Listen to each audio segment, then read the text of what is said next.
So even without a pandemic and protests for racial justice, it has been a challenging year for the Dayton, Ohio area, my hometown. There was a KKK rally, then a tornado outbreak, and then mass violence. Now, thanks to some artists and activists and a well-known protest song, there is a bright reminder of love in the Oregon district. It's a story you'll see only here. I think Dayton is one of the most resilient places I've ever been. It has certainly been tested in the last 12 months. Nothing's going to stop the city from bouncing back and being a better, more energized, more livable city.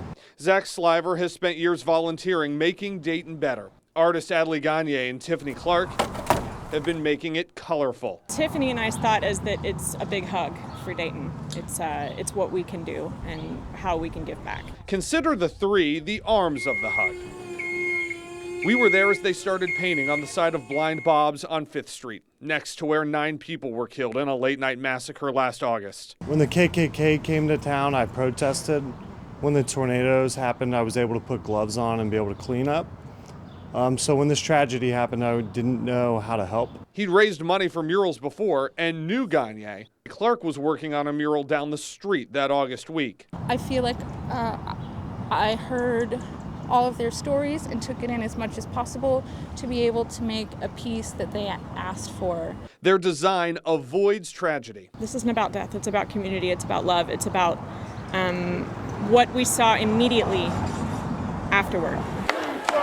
It speaks the language of protest. Words from Marvin Gaye in 1971, trying to find a way. To bring some love in here today. Echoed inside Blind Bob's by Dayton area native John Legend days after the tragedy. It doesn't say we've got to find a way to bring some love in here today, because we already know. It really does identify with the certain times going on now. The flowers, the colors represent something for victims' families by private request. You have to try to find a piece where everyone feels like it's for them. If it is meant to be a hug for Dayton, I always loved this city. squeeze tight. Dayton is full of hero stories and people coming together and lost.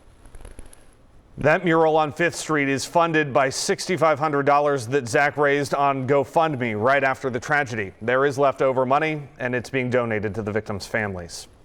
Still ahead, a deal